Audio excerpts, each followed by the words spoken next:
Assalamualaikum warahmatullahi wabarakatuh.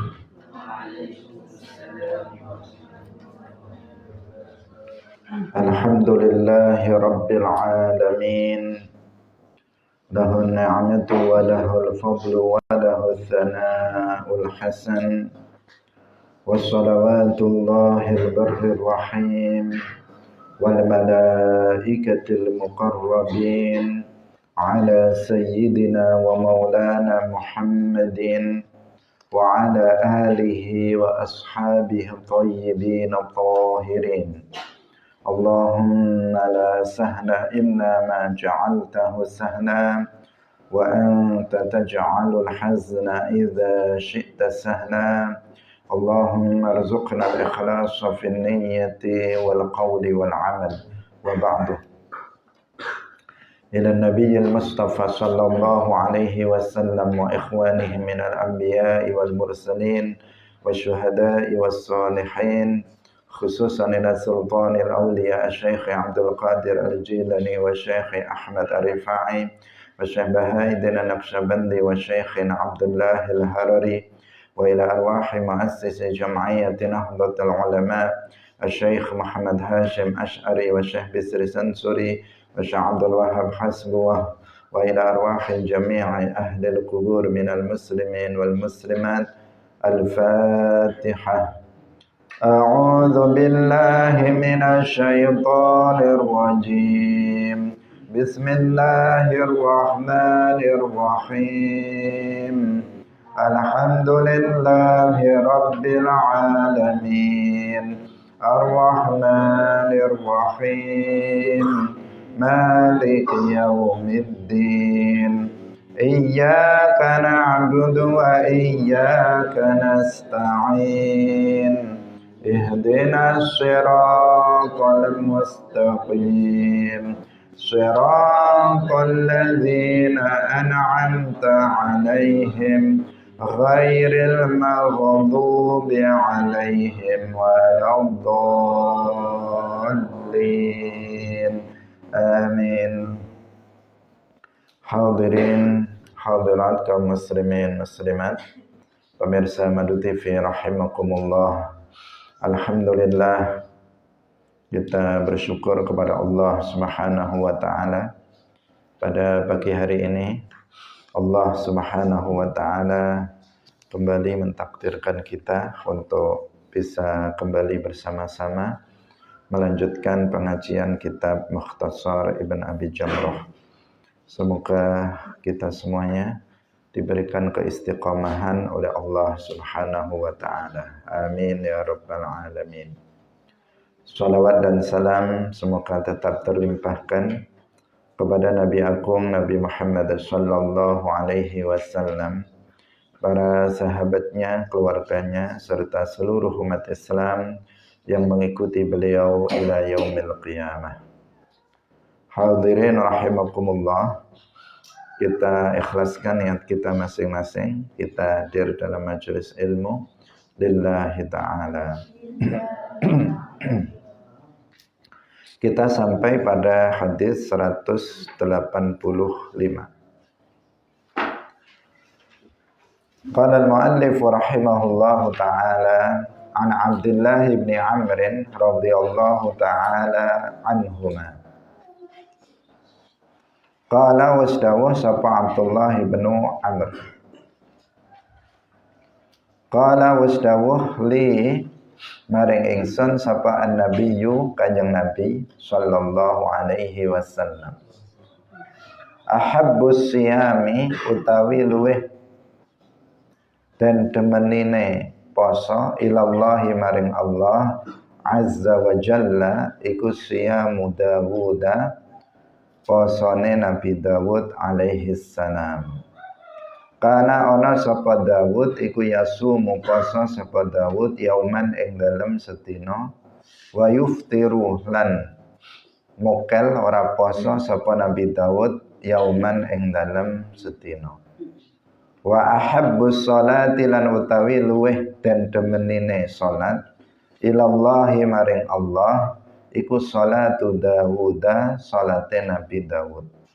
Kana ana sapa Nabi Dawud iku yanamu sare sapa Nabi Dawud nisfal laili ing dalem setengah wengi. Wa yaqumulan tangi sapa Nabi Dawud sulusahu tangi kanggo salat sulusahu ing sepertelune wengi. Wa yanamulan sare sapa Nabi Dawud sudusahu ing sepereneme wengi. Diriwayatkan dari Abdullah bin Amr radhiyallahu taala anhuma, beliau berkata, Rasulullah shallallahu alaihi wasallam telah bersabda kepadaku. Beliau mengatakan, puasa yang paling dicintai oleh Allah adalah puasanya Nabi Dawud alaihi salam. Beliau berpuasa 1 hari dan tidak berpuasa 1 hari. Dan sholat yang paling dicintai oleh Allah adalah sholatnya Nabi Dawud. Beliau tidur setengah malam, kemudian beliau bangun melaksanakan sholat di sepertiga malam, kemudian beliau tidur lagi di seperenamnya malam. Hadirin rahimakumullah. Hadis ini menjelaskan tentang puasa sunnah dan sholat sunnah yang paling utama, yang banyak pahalanya, yang Allah Subhanahu wa ta'ala banyak memberikan pahala atau memberikan pahala yang banyak.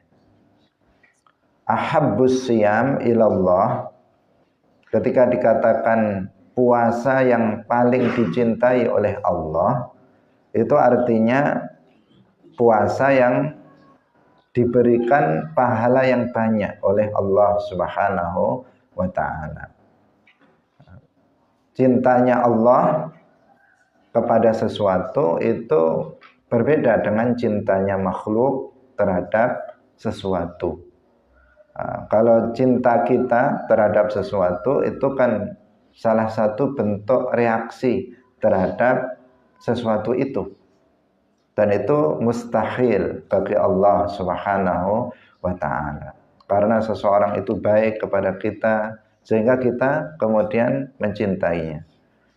Karena akhlak seseorang itu yang baik, kemudian kita menjadi mencintainya. Itu cinta dinisbatkan kepada makhluk yang dia merupakan bentuk dari reaksi dari sesuatu. Sedangkan ketika dikatakan Allah itu lebih mencintai atau puasa yang paling dicintai oleh Allah, artinya puasa sunnah yang diberikan pahala banyak oleh Allah itu adalah Siyamu Dawud, puasanya Nabi Dawud alaihissalam. Seperti apa puasanya Nabi Dawud alaihissalam? Yaitu berpuasa sehari, tidak berpuasa 1 hari. Misalnya hari ini puasa, besok tidak berpuasa, besoknya lagi berpuasa, besoknya tidak berpuasa lagi. Itu namanya puasanya Nabi Dawud alaihissalam. Jadi puasanya Nabi Dawud alaihissalam berpuasa sehari, tidak berpuasa 1 hari. Ini puasa yang dikatakan ahabbus siyam ilallah. Jadi puasa yang pahalanya itu banyak, sehingga kita dianjurkan untuk melakukan puasa ini, yaitu puasa Dawud. Sehari puasa, sehari tidak puasa. Wa ahabbus shalah, kemudian salat sunnah yang paling utama, yang pahalanya banyak, itu adalah seperti salatnya Nabi Dawud alaihissalam. Seperti apa salatnya Nabi Dawud? Beliau itu tidur setengah malam, kemudian di sepertiga malam beliau bangun salat sunnah, salat malam. Kemudian setelah itu tidur lagi sebentar di 1/6 malam. Kemudian beliau bangun untuk melaksanakan sholat subuh. Itu sholat yang dikatakan ahabbus sholati ilallah. Ini bisa kita teladani apa yang dilakukan oleh Nabi Daud alaihissalam, juga dilakukan oleh Rasulullah Shallallahu Alaihi Wasallam. Jadi dihitung saja, malam itu dimulai dari waktu maghrib, tenggelamnya matahari secara keseluruhan, sampai dengan terbitnya fajar shadiq, itu yang disebut dengan malam. Nah, itu kemudian dari awal dikatakan beliau tidurnya setengah malam. Kemudian setelah itu bangun tidur untuk melaksanakan sholat malam itu di sepertiga malam. Kemudian menjelang subuh, beberapa waktu menjelang subuh beliau tidur lagi agar nanti sholat subuhnya itu bisa bersemangat dan penuh dengan bisa konsentrasi dalam sholat, bisa khusyuk dalam sholat, bisa enak dalam melaksanakan sholat. Maka beliau tidur sejenak sebentar untuk kemudian bangun melaksanakan sholat subuh. Karena kalau enggak tidur sejenak sebelum subuh, nanti ketika subuh dia bisa ngantuk. Waktu sholat subuh dia ngantuk. Sehingga tidak bisa sholat subuhnya itu dilakukan dengan sempurna, dengan penuh kekhusyuan, itu nggak bisa. Karena itu caranya seperti itu. Jadi tidur, kemudian tidur ini seperti yang sering kita sampaikan, diusahakan di awal malam. Setelah sholat isya, segera tidur apabila tidak ada kegiatan yang bermanfaat. Kecuali kalau misalnya ada kegiatan yang bermanfaat untuk murojaah atau untuk kegiatan-kegiatan yang baik, yang bermanfaat, maka tidak masalah apabila kemudian dia tidur agak akhir, misalnya agak malam sedikit.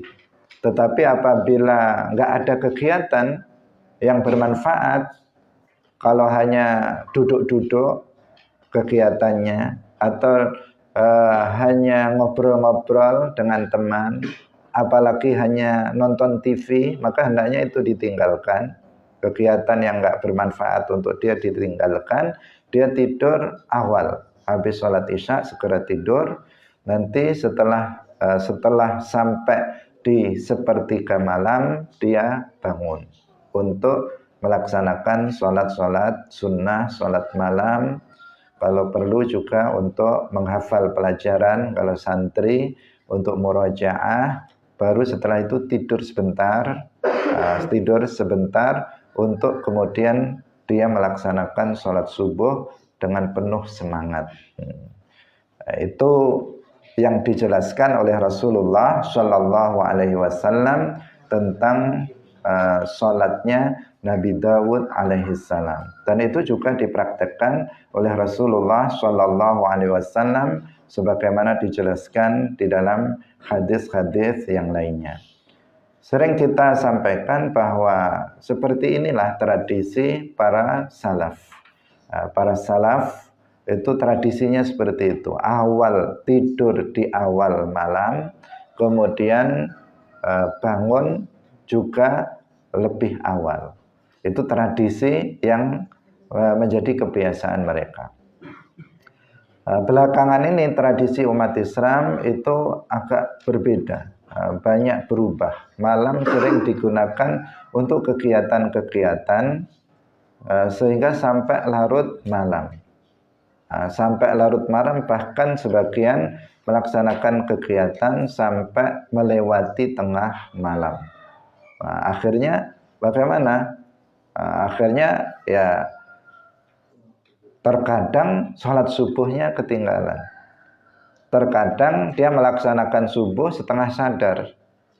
Karena apa? Antara ngantuk berat dengan melaksanakan sholat subuh, antara sadar dan nggak sadar dia melaksanakan sholat subuh. Bahkan terkadang tertidur dalam sholat subuhnya. Ketika duduk tasyahud akhir, dia tertidur. Menunggu imam salam, dia tertidur. Bisa seperti itu. Artinya nggak ada kekhusyuan sama sekali. Lebih parah ada yang kemudian nggak sholat subuh. Gara-gara tidurnya terlalu larut malam, bahkan melewati waktu tengah malam. Itu sesuatu hal yang bukan tradisi baik yang sebenarnya. Apalagi tradisi yang lebih buruk lagi, kegiatan malam itu bukan kegiatan yang bermanfaat, hanya untuk ngopi, ngerokok, ngobrol-ngobrol di warung sama temannya sampai tengah malam. Apalagi ditambah ghibah lagi, membicarakan keburukan orang lain sampai tengah malam.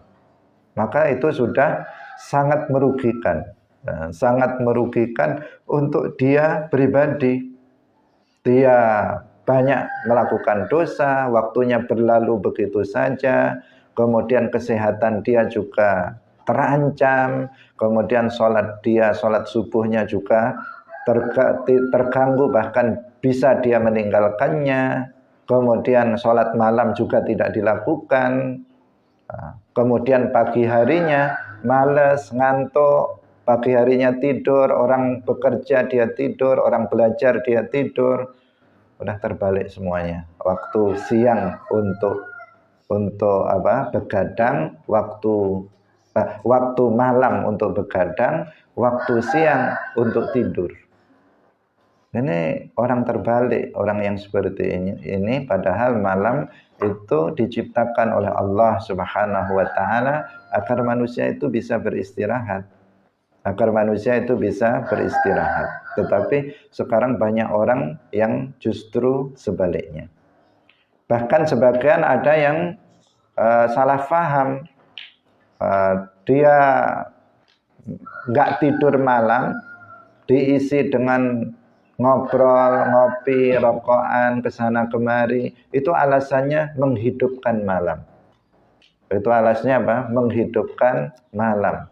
Sebagaimana diperintahkan katanya agar kita itu bisa menghidupkan malam. Itu sesuatu hal kesalahan dalam memahami. Menghidupkan malam itu artinya bangun di waktu malam untuk melaksanakan sholat, membaca Al-Quran, berzikir, berdoa. Itu namanya menghidupkan malam. Bukan menghidupkan malam itu kemudian nggak tidur di waktu malam, kemudian ngobrol kesana kemari sambil tertawa-tertawa dan seterusnya. Ini perlu kita rubah ya. Jika kita memiliki tradisi yang buruk seperti itu, kita harus merubahnya. Bagaimana? Ngikuti tradisi salaf. Kebiasaan para salaf tidur di awal untuk kemudian bangun di awal melaksanakan sholat malam, kemudian tidur sejenak, setelah itu kemudian bangun untuk melaksanakan sholat subuh. Hadirin rahimakumullah. Sehingga kalau seperti itu nanti paginya dia dalam kondisi sehat, fit. Kalau dia bekerja maka bekerja dengan penuh semangat. Kalau dia belajar di kelas maka dia belajar dengan penuh semangat. Nanti tengah hari dia kemudian ngantuk, dia melakukan qailulah, tidur siang sebentar untuk kemudian bisa melaksanakan sholat zuhur dengan secara khusyuk. Hadirin rahimakumullah. Kita lanjutkan pada hadis yang berikutnya. An Abi Dzarr radhiyallahu anhu qala, qultu ya Rasulullah. An Abi Dzarr, saking Abi Dzarr radhiyallahu anhu qala, wasdawuh sapa Abu Dzarr, qultu ngucap sapa ingsun ya Rasulullah, ayyu masjidin endi masjid wudi'a kang den bangun awwalu atau awwala, boleh dibaca awwalu atau awwala, ing dalam kang kawitan. Qala, jawab sapa Kanjeng Nabi, al masjidul haramu, al masjidul haram. Qultu ngucap sapa ingsun, summa ayun, nuli endi masjid kang den bangun. Qala, dawuh sapa Kanjeng Nabi, tsummal masjidul aqsa. Tsumma al masjidul aqsa. Qultu ngucap sapa ingsun kam kana bainahuma kam kana kam iku pira kana ana bainahuma iku ing dalem antarane Masjidil Haram lan Masjidil Aqsa. Qala dawuh sapa Kanjeng Nabi arba'una 40 tahun. Summa haitsuma adrakatka nuli ing dalem endi-endi nemoni ing sira apa sholatu salat fasolli mongko salata sapa sira. Wal ardu lan utawi bumi laka ketuwe sira iku masjidun masjid. Diriwayatkan dari Abu Dzar radhiyallahu anhu, beliau berkata, aku berkata kepada Rasulullah, wahai Rasulullah, masjid apa yang pertama kali dibangun? Masjid apa yang pertama kali dibangun? Nabi menjawab, Al-Masjidul Haram. Kemudian aku bertanya, kemudian masjid apa setelah itu? Nabi menjawab, Tsummal Masjidul Aqsa. Kemudian yang kedua adalah Masjid Aqsa. Kemudian aku bertanya lagi, berapa jarak di antara keduanya? Nabi menjawab, Arba'un, 40 tahun. Kemudian, Tsumma haitsuma adrakatka shalah. Kemudian, di mana waktu salat itu menjumpai kamu, salatlah kamu di situ. Dan bumi bagi kamu itu adalah masjid. Hadirin rahimakumullah. Hadis ini menjelaskan tentang masjid yang pertama kali dibangun. Dikatakan oleh Nabi bahwa masjid yang pertama kali dibangun adalah Al-Masjidul Haram. Yang dimaksud Al-Masjidul Haram di sini adalah Al-Ka'bah Al-Musyarrafah. Jadi Al-Ka'bah Al-Musyarrafah itulah yang pertama kali dibangun.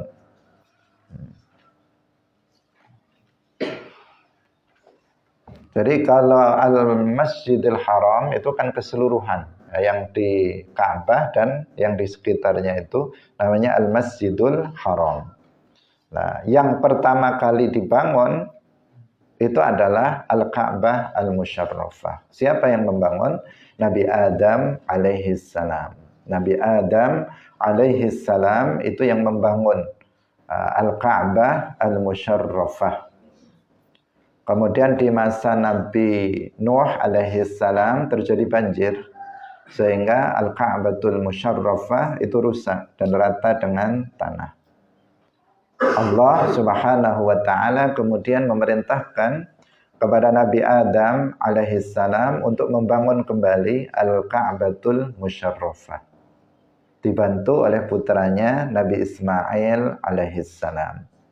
Beliau yang kemudian membangun kedua kalinya. Untuk kedua kalinya Al-Ka'bah Al-Musyarrafah. Ditunjukkan pondasi yang masih ada, pondasi dari Al-Ka'bah Al-Musyarrafah, kemudian dibangun ulang oleh Nabi Adam alaihissalam. Sehingga di sana banyak athar dari Nabi Ibrahim alaihissalam dan putranya. Makanya ada di sekitar Ka'bah namanya Maqam Ibrahim, yaitu tempat telapak kaki Nabi Ibrahim ketika beliau membangun Al-Ka'bah Al-Musyarrafah. Ketika beliau meletakkan batu dengan dibantu oleh putranya Nabi Ismail alaihissalam. Di sana juga ada namanya Hijr Ismail dan seterusnya. Banyak asar dari Nabi Ibrahim dan Nabi Ismail alaihissalam, karena Nabi Ibrahim dan Nabi Ismail ini yang membangun Al-Ka'bah Al-Musyarrafah untuk kedua kalinya. Kalau yang pertama kali membangunnya adalah Nabi Adam alaihissalam. Nah, kemudian masjid yang kedua yang dibangun oleh yang dibangun di bumi ini adalah Al-Masjidul Aqsa. Masjidul Aqsa, Al-Masjidul Aqsa yang ada di Palestina. Ini yang kedua, jarak pembangunan Masjidil Haram dengan Masjidil Aqsa itu 40 tahun. Jadi 40 tahun setelah membangun Al-Ka'batul Musyarrafah, kemudian Nabi Adam alaihissalam itu membangun Masjidil Aqsa yang ada di Palestina. Nah, artinya masjid yang ada di Baitul Maqdis yang kita lihat sekarang berada di daerah Palestina. Masjidil Aqsa bukan yang kubahnya berwarna kuning yang ada di dekatnya. Nah, karena sering kita salah memahami, ya, menganggap bahwa Masjidil Aqsa yang kubahnya kuning itu, tetapi yang berada di dekatnya itu yang disebut dengan ada masjid di dekat masjid yang berkubah kuning, itulah yang disebut dengan Al-Masjidul Aqsa. Kenapa Al-Masjidul Haram disebut Al-Masjidul Haram? Karena lihurmatihi, karena kemuliaan, li syarafihi, karena kemuliaan dari Al-Masjidul Aqsa dan dari Al-Masjidul Haram. Karena kemuliaan Al-Masjidul Haram sehingga dia disebut sebagai Al-Masjidul Haram li hurmatihi atau li syarafihi ala sairil masajid, karena kemuliaan Al-Masjidul Aqsa dibandingkan dengan masjid-masjid yang lainnya sehingga dia disebut dengan Al-Masjidul Haram. Disebut dengan Al-Masjidul Haram li hurmatihi, karena kemuliaannya, li syarafihi, karena kemuliaan Masjidil Haram dibandingkan dengan masjid-masjid yang lainnya. Dari sisi banyak hal dia memiliki khususiyah, memiliki kekhususan dibandingkan dengan masjid-masjid yang lainnya. Di antaranya dari sisi pahala, bahwa sholat di Al-Masjidul Haram itu dilipat gandakan pahalanya sampai 100.000 kali lipat. 100.000 kali lipat. Jadi kita sholat di Masjidil Haram itu pahalanya dilipat gandakan sampai 100.000 kali lipat. Luar biasa. Karena itu setiap kita umat Islam pasti menginginkan untuk bisa berkunjung ke Al-Ka'batul Musyarrafah, Al-Masjidul Haram, untuk sholat di sana, untuk tawaf dan untuk melaksanakan sholat di sana, mengingat pahalanya yang dilipat gandakan sampai 100.000 kali lipat. Hadirin rahimakumullah. Nah, kemudian Al-Masjidul Aqsa, kenapa disebut dengan Al-Masjidul Aqsa? Jawabannya li bu'adihi an Makkah. Nah, karena jauhnya, Aqsa itu artinya jauh, karena jauhnya Al-Masjidul Aqsa dari Makkah, sehingga disebut dengan Masjidul Aqsa. Ini kan penyebutannya ini kan di dalam ayat yang menjelaskan tentang Al-Isra wal Mi'raj. Subhanalladzi asra bi'abdihi lailan minal masjidil harami ilal masjidil aqsa. Al-Masjid Al-Aqsa, masjid yang jauh dari Makkah.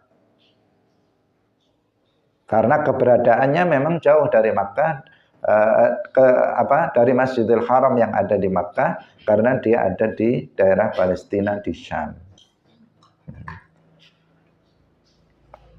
Kalau nama lainnya itu adalah Baitul Maqdis, Masjid Baitul Maqdis. Nah, itu nama lain dari Al-Masjidul Aqsa.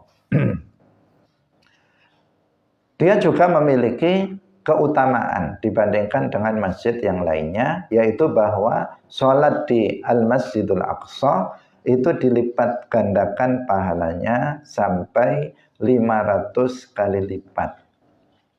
Nah, masjid kedua itu adalah Al-Masjid An-Nabawi. Cuman Masjid Nabawi kan masjid yang baru. Kalau dalam hadis ini tidak disebut karena hadis ini bercerita menjelaskan tentang masjid yang pertama kali dibangun. Kalau Al-Masjid An-Nabawi yang ada di Al-Madinatul Munawwarah itu masjid yang baru karena dibangun oleh Rasulullah Shallallahu Alaihi Wasallam. Namanya saja Masjidun Nabi atau Al-Masjid An-Nabawi, yaitu masjid yang dibangun oleh Nabi Muhammad Sallallahu Alaihi Wasallam. Nabi sendiri ikut serta dalam proses pembangunan Al-Masjid An-Nabawi. Nah, sedangkan hadis ini bercerita tentang masalah masjid yang pertama kali dibangun oleh Nabi Adam alaihissalam. Yang pertama Al-Masjidul Haram dan yang kedua adalah Al-Masjidul Aqsa. Tetapi dari sisi pahala sholatnya, sholat di Al-Masjidil Aqsa itu masih kalah dengan pahala sholat di Al-Masjid An-Nabawi. Karena sholat di Al-Masjid An-Nabawi itu dilipat gandakan pahalanya sampai 1000 kali lipat. Di Al-Masjid Al-Aqsa dilipat gandakan sampai 500 kali lipat. Di Masjidil Haram jauh lebih tinggi, yaitu 100.000 kali lipat. Jadi di Al-Masjid Al-Haram dilipat gandakan sampai 100.000 kali lipat. Di Al-Masjid An-Nabawi dilipat gandakan sampai 1000 kali lipat. Dan di Al-Masjid Al-Aqsa dilipat gandakan sampai 500 kali lipat. Itu dari sisi keistimewaan sholat di 3 masjid tersebut. Nah, tetapi masjid yang pertama kali dibangun adalah Al-Masjidil Haram, kemudian Al-Masjidul Aqsa. Kemudian Rasulullah Shallallahu Alaihi Wasallam bersabda, "Tsumma haitsuma adrakatka shalah, fasalli wal ardu laka masjidun." Maksudnya, jika waktu sholat itu telah tiba, maka sholatlah kamu dimanapun kamu berada. Nggak usah kamu kemudian datang ke masjid tersebut sehingga habis waktunya. Kenapa? Karena bumi bagi kamu itu adalah masjid. Karena sholat pada waktunya itu hukumnya apa? Wajib. Sholat pada waktunya itu hukumnya wajib. Karena sholat yang diwajibkan kepada kita adalah sholat-sholat yang memiliki waktu. Bahkan dinamakan dengan nama waktunya. Inna sholata kanat 'alal mu'minina kitaban mawquta. Salat yang diwajibkan kepada kita itu adalah salat yang telah ditentukan waktunya. Dan wajib bagi kita untuk melaksanakan salat itu tepat pada waktunya. Tidak boleh kita mendahului dari waktunya. Tidak boleh juga kita mengakhirkan pelaksanaan salat dari waktunya. Illa li'udhrin, kecuali apabila ada uzur, misalnya kita bepergian jauh sehingga kita melakukan sholat jamak, maka itu adalah uzur. Tapi jika tidak ada uzur, maka kita wajib melaksanakan sholat 5 waktu ini tepat pada waktunya. Bisa di awal, di tengah, atau di akhir, tetapi wajib untuk dilaksanakan pada waktunya. Nah, Nabi menjelaskan tadi bahwa Al-Masjidil Haram, Al-Masjidul Aqsa, keduanya adalah masjid yang paling pertama kali dibangun. Dan di sisi lain, 2 masjid ini juga memiliki keutamaan pahala sholat di dalamnya. Dilipat gandakan pahalanya, pahala sholat di dalam kedua masjid ini. Dan juga di Masjid An-Nabawi. Nah, ketika kita mendapati waktu sholat, maka kita tidak perlu demi untuk melaksanakan sholat di 2 masjid ini, misalnya, atau di 3 masjid secara lebih luas, kemudian kita meninggalkan atau kita kemudian sampai enggak sholat di waktunya. Jangan sampai seperti itu. Misalnya ini sudah masuk waktu zuhur. Kan kita wajib untuk melaksanakan sholat zuhur di waktunya. Kemudian kita kita lanjutkan saja perjalanan untuk kita bisa sholat di misalnya di Masjidil Aqsa. Dengan seperti itu kemudian dia sholat setelah habis waktunya. Maka yang seperti itu tidak diperbolehkan. Nah, kenapa? Karena dia meninggal untuk mencari keafdoliyahan, dia meninggalkan sesuatu yang wajib.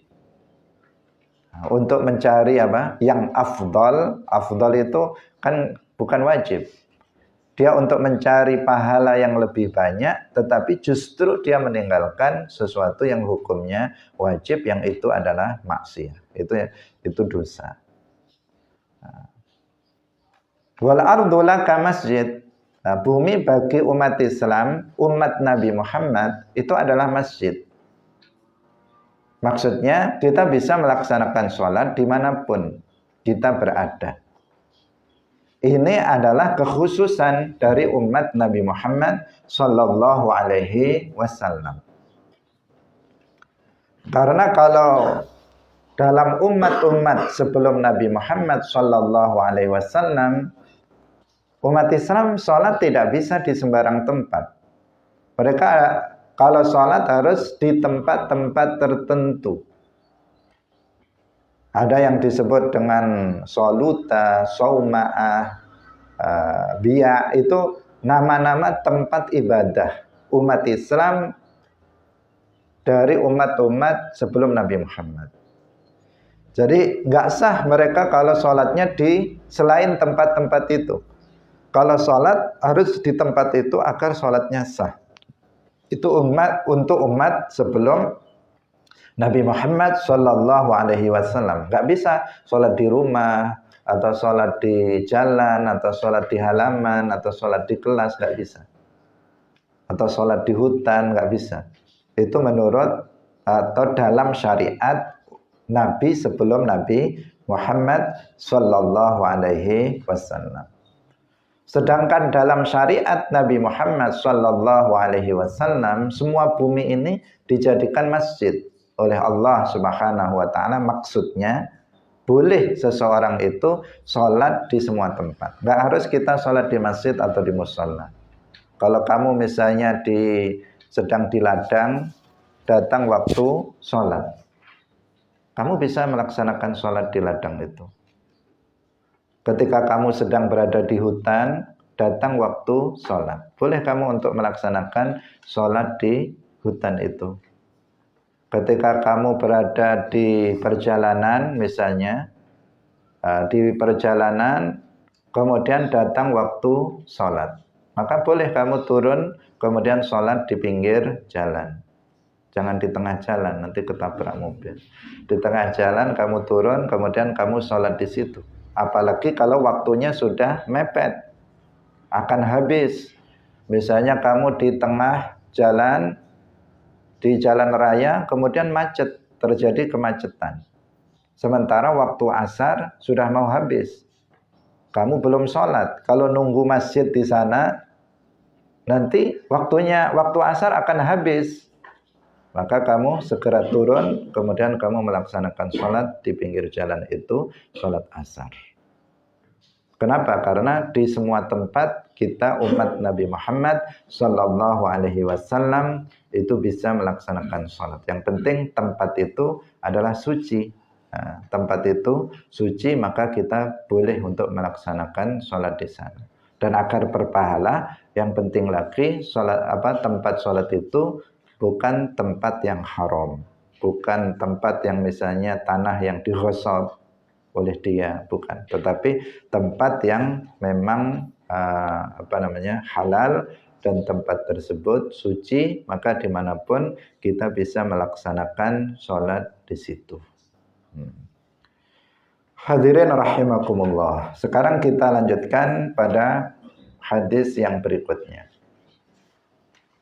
An Abi Hurairah radhiyallahu anhu anin Nabiyyi sallallahu alaihi wasallam qala wasdawa sapa Kanjeng Nabi sallallahu alaihi wasallam, lam yatakallam urung ngomong fil mahdi ing dalem ayunan bayi, illa salasatun, maksudnya di waktu dia masih bayi, illa salasatun, sapa illa salasatun, kejaba bayi telu.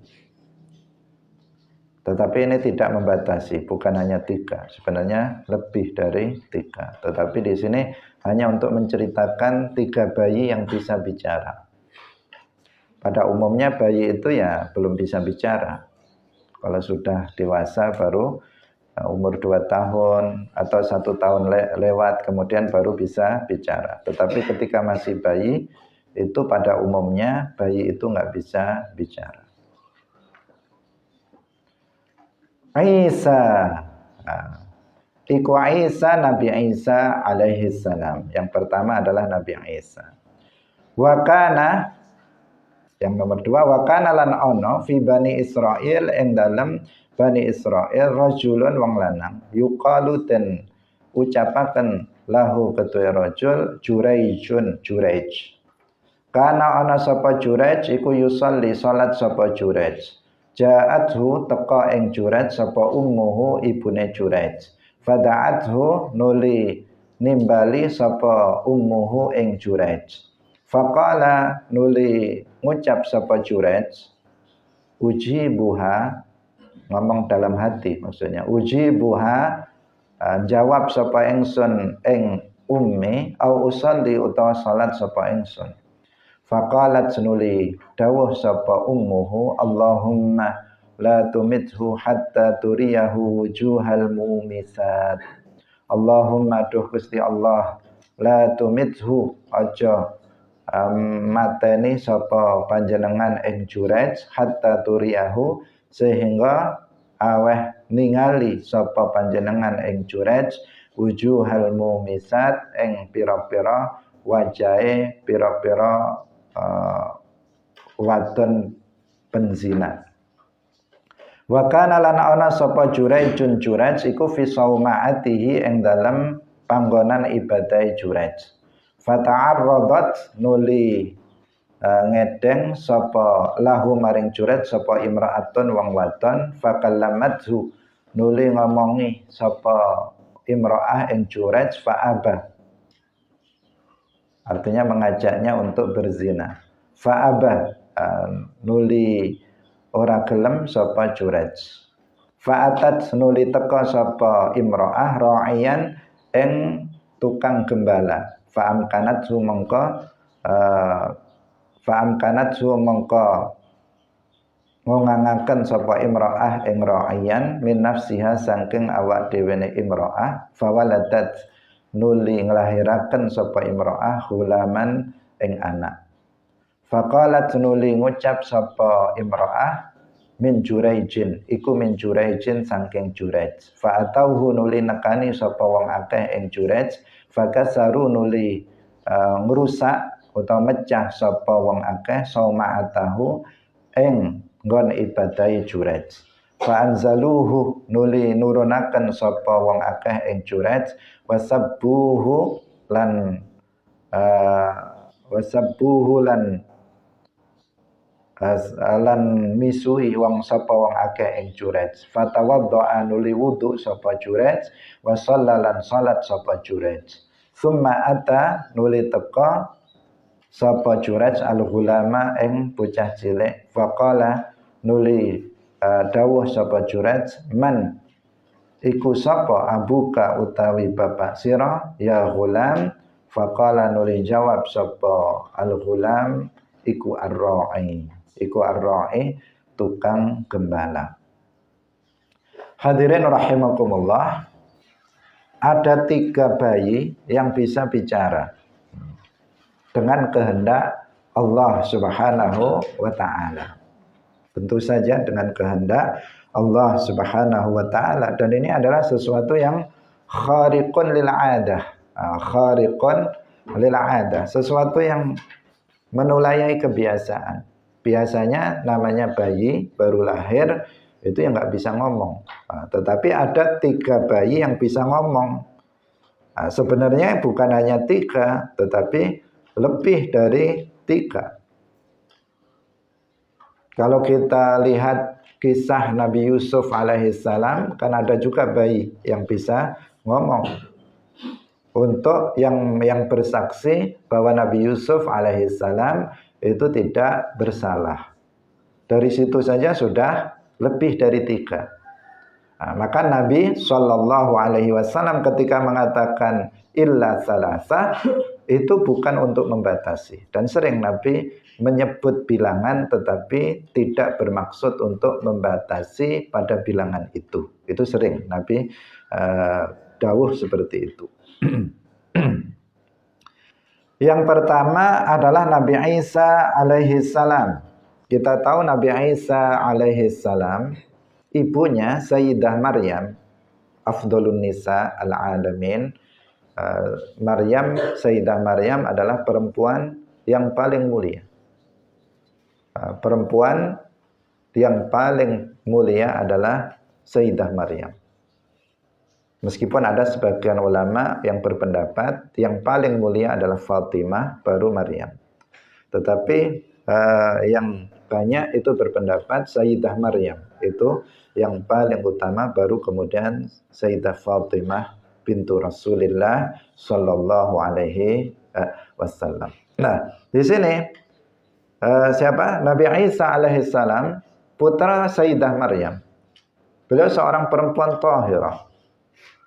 Tetapi Allah Subhanahu wa taala kemudian memberikan anugerah putra berupa yaitu Nabi Isa alaihi salam itu tanpa seorang ayah. Tanpa seorang ayah. Sayyidah Maryam itu hamil tanpa memiliki suami. Malaikat Jibril alaihissalam diperintahkan oleh Allah Subhanahu wa taala untuk menyiapkan ruh dalam rahim Sayyidah Maryam radhiyallahu anha. Dan beliau perempuan thahirah, perempuan suci yang tidak pernah disentuh oleh seorang laki-laki sama sekali. Tetapi dengan kehendak Allah Subhanahu wa taala, Sayyidah Maryam ini kemudian hamil. Dan resikonya karena beliau hamil dan gak ada suami, sehingga kemudian difitnah oleh orang-orang Yahudi ketika itu bahwa dia telah berbuat zina. Sehingga Sayyidah Maryam itu bagi beliau merupakan sesuatu hal yang sangat berat. Dan itu pasti sangat berat bagi beliau.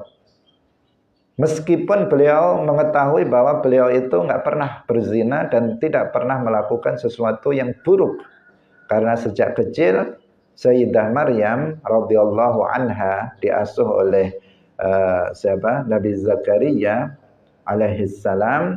Itu beliau seorang perempuan yang suci yang berkhidmah di Baitul Maqdis. Itu Sayyidah Maryam.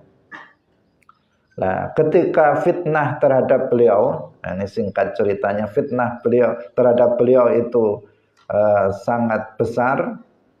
Kemudian beliau pun keluar dari daerahnya, kemudian singkat ceritanya kemudian beliau melahirkan seorang putra yaitu Nabi Isa alaihissalam. Di saat Nabi Isa alaihissalam masih bayi, umurnya masih 40 hari. Umurnya masih 40 hari. 40 hari masih sebulan lewat. Artinya masih sangat kecil, masih sangat bayi. Itu kemudian bisa bicara. Disebutkan di dalam Al-Quran yang intinya bahwa Nabi Isa alaihissalam pertama membebaskan ibunya dari tuduhan zina yang yang dituduhkan oleh orang-orang Bani Israel dari kalangan Yahudi ketika itu. Membebaskan ibunya. Yang kedua, menetapkan diri beliau bahwa beliau adalah hamba Allah, bukan anaknya Tuhan. Beliau disebutkan dalam Al-Quran kan beliau mengatakan inni abdullah. Saya ini adalah hambanya Allah, bukan ibnullah, bukan anaknya Allah seperti yang diyakini oleh orang-orang Nasrani. Nah, itu diucapkan Nabi Isa di saat Nabi Isa alaihissalam masih bayi berumur 40 hari. Ini yang pertama, bayi pertama yang bisa bicara. Kemudian yang kedua adalah tentang kisah seorang wali. Namanya Wali Juraij. Juraij ini adalah seorang waliullah. Juraij seorang wali di masa setelah Nabi Isa alaihissalam. Beliau termasuk umatnya Nabi Isa alaihissalam, orang soleh. Tapi suatu ketika ada sebuah kejadian. Ada sebuah kejadian karena seorang wali juga tidak maksum dari dosa. Seorang wali tidak maksum dari dosa. Mungkin saja terjadi atau melakukan sebuah dosa. Juraij ini sedang sholat sunnah. Sedang sholat apa? Sholat sunnah, bukan sholat wajib. Sholat sunnah. Ketika Juraij sedang sholat sunnah, ibunya datang. Ibunya datang, kemudian memanggil Juraij. Ya Juraij, ya Juraij, ya Juraij 3 kali. Juraij bingung dalam hatinya. Gimana nih? Saya jawab panggilan ibuku atau saya teruskan sholat saya? Dalam hatinya dia bingung untuk menjawab panggilan ibunya atau dia membatalkan sholatnya. Di sini sebenarnya semestinya dia membatalkan sholatnya karena sholatnya itu sholat sunnah. Kalau sholat sunnah itu boleh untuk dibatalkan. Sedangkan memanggil menjawab panggilan ibunya itu wajib. Semestinya Juraij di sini dia membatalkan sholatnya dan kemudian menjawab ibunya. Beda kalau sholat wajib. Kalau sholat wajib nggak boleh kita membatalkan sholat wajib. Kalau sholat wajib kita nggak boleh membatalkannya. Kita misalnya dengan memberikan isyarat, dengan membacanya dengan suara keras agar ibunya itu bisa mendengar dan tahu kalau kita misalnya sedang sholat. Tapi Juraij ini sedang sholat sunnah. Sebenarnya Juraij sudah bingung dalam hatinya ini untuk menjawab panggilan ibunya atau membatalkan atau dia melanjutkan sholatnya. Karena dipanggil sampai 3 kali, ya Juraij, diam, tidak jawab. Ya Juraij sampai 3 kali. Ya Juraij, tidak. Kemudian Juraij ternyata tetap melanjutkan sholatnya. Kemudian besoknya lagi begitu lagi. Terjadi sampai 3 kali. Sampai 3 kali ibunya memanggil di saat Juraij ini sedang sholat sunnah. Dan memanggilnya masing-masing itu 3 kali. Ya Juraij, ya Juraij, ya Juraij 3 kali. Besok 3 kali lagi dipanggil. Kemudian Juraij ternyata melanjutkan sholatnya. Ini di Sauma'ah. Tadi kita sebut di awal bahwa umat sebelum Nabi Muhammad itu ibadahnya di tempat yang khusus. Namanya di sini Sauma'ah. Sauma'ah itu bentuknya seperti piramid seperti ini. Ini bangunan yang dikhususkan untuk ibadah seseorang. Setiap orang itu memiliki tempat ibadah khusus, Sauma'ah namanya. Nah, kemudian ibunya itu berdoa. Doa seorang ibu yang ini buruk doanya untuk anaknya Juraij. Nah, ibunya mengatakan Allahumma la tumithu hatta turiyahu wujuhal mumisat. Ya Allah, janganlah engkau matikan Juraij sampai dia melihat atau sampai dia diperlihatkan wajah-wajah perempuan-perempuan berzina. Sampai dia diperlihatkan wajah-wajah para perempuan penzina. Itu doa dari ibunya seperti itu. Dan terjadi doa seorang ibu itu makbul. Karena itu seorang ibu hendaknya mendoakan anaknya dengan doa-doa yang baik. Jangan sampai mendoakan anaknya dengan doa yang jelek.